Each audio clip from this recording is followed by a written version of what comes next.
लेकिन भगवान, एक प्रश्न आपसे है मेरा, सती जी कह रही राम जी से, क्या? कथम प्रणम्यस्त्वं तस्य सत्यम ब्रूहि ममाग्रता।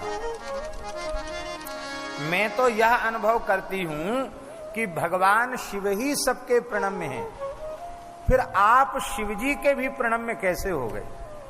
ये कृपा करके हमें बताओ।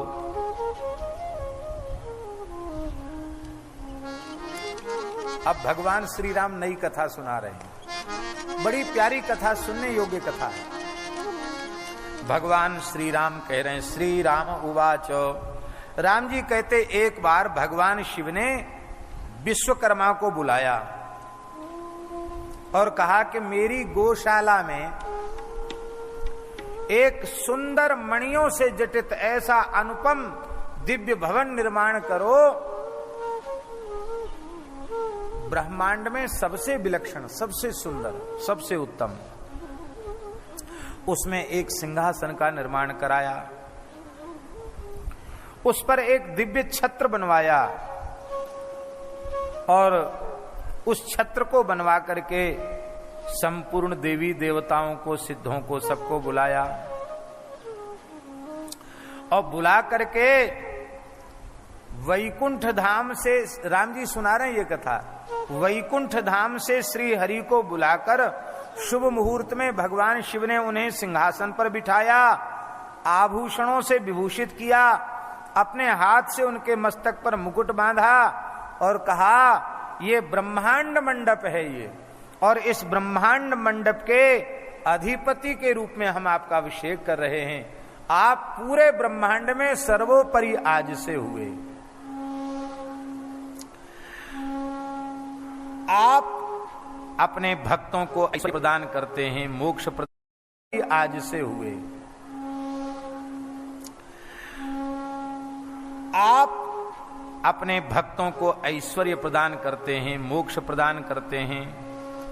और ततस्तुष्टावतम शंभु स्वतंत्रो भक्तवत्सला, भगवान शंकर ने पूजन करके स्वयं स्तुति की थी। और उस समय भगवान शंकर ने कहा था, महेश उवाच अतः प्रभृति लोकेशो मन्यदेशादयम् हरि मम वन्द्य स्वयं विष्णु जाता सर्वम शृणोति ही। आज से सब लोग कान खोल के सुन लो, आज से मेरे भी आराध्य उपास्य वंद्य ये भगवान हुए। मैंने इनको अपने आराध्य के रूप में स्वीकार कर लिया, अब तुम सब भी इनको ही अपना आराध्य मानो। तो सब देवी देवताओं को भगवान के चरणों में निवेदित कर दिया। उस समय भगवान शंकर ने कहा, त्वं कर्ता सर्वलोकानां भर्ता हर्ता मदाज्ञया दाता धर्मार्थ कामानां शास्ता दुर्णयकारिणां जगदीशो जगत्पूज्यो महाबल पराक्रमः अजेयस्त्वं रणे क्वापि ममापि भविष्यसि शक्तित्रयं ग्रहाणत्वम् इच्छादि प्रापितं मया नाना लीला प्रभावत्वं स्वतंत्रत्वं भवत्रये। आप संपूर्ण लोकों के कर्ता पालक संहारक हो जाएं, धर्मार्थ काम मोक्ष चारों पुरुषार्थों को देने वाले हो जाएं, खलों को दंड देने वाले हो जाएं और जगतपूज्य जगदीश्वर हो जाएं और इतने बलशाली हो जाएं कि अजेयस्तुम रणे क्वापि ममापि ही भविष्यसि। यदि मैं भी आपसे लड़ने आऊं तो जीत आपकी ही हो, मेरी जीत न हो, ऐसा शंकर जी ने कहा। और ऐसा कह करके भगवान शिव ने अपनी शक्तियां मुझे प्रदान कर दी। ये श्री राम जी कथा सुना रहे हैं सती जी को। और एक बात और कही भगवान शंकर ने, क्या? बोले जो आपसे द्वेष करने वाले मेरे भक्त हैं वे मेरे द्वारा दंडनीय हैं। मेरे भक्त हैं पर आपसे द्वेष करते हैं तो मैं उन पर प्रसन्न नहीं होऊंगा, उनको दंड दूंगा। और त्वद्भक्तानां मया विष्णु देयम निर्वाण मुक्तमम, जो तुम्हारा भक्त मेरी पूजा करेगा, मेरी शरण में आएगा, उसे मैं निश्चित ही मोक्ष प्रदान कर दूंगा, उसको मुक्त कर दूंगा। और आप मेरी माया को ग्रहण करें जिसका निवारण करना देवताओं को भी कठिन है, सारा विश्व जड़ रूप हो जाएगा। इस प्रकार से कहा कि आप तो मेरा ही स्वरूप हैं, और कहा कि ये मेरा गोष्ठ है जहां मैंने आपको ब्रह्मांड के अधिपति के पद पर अभिषिक्त किया है, इसलिए इस स्थान का नाम आज से गोलोक हो जाए।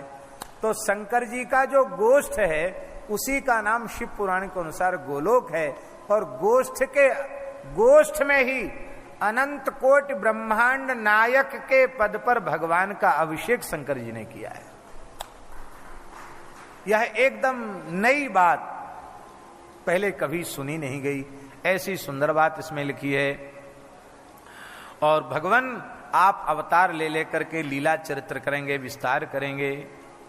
श्री राम जी कहते हैं कि जब भगवान शंकर ने हमको गोष्ठ में अभिषिक्त कर दिया तो मैंने सोचा कि जैसा देश वैसा भेष, तो मैंने ग्वारिया वेश धारण कर लिया। भगवान श्री राम कह रहे हैं तदा प्रभृति लक्ष्मी सो गोप वेशो भवत तदा, मैंने ग्वाल का वेश धारण कर लिया।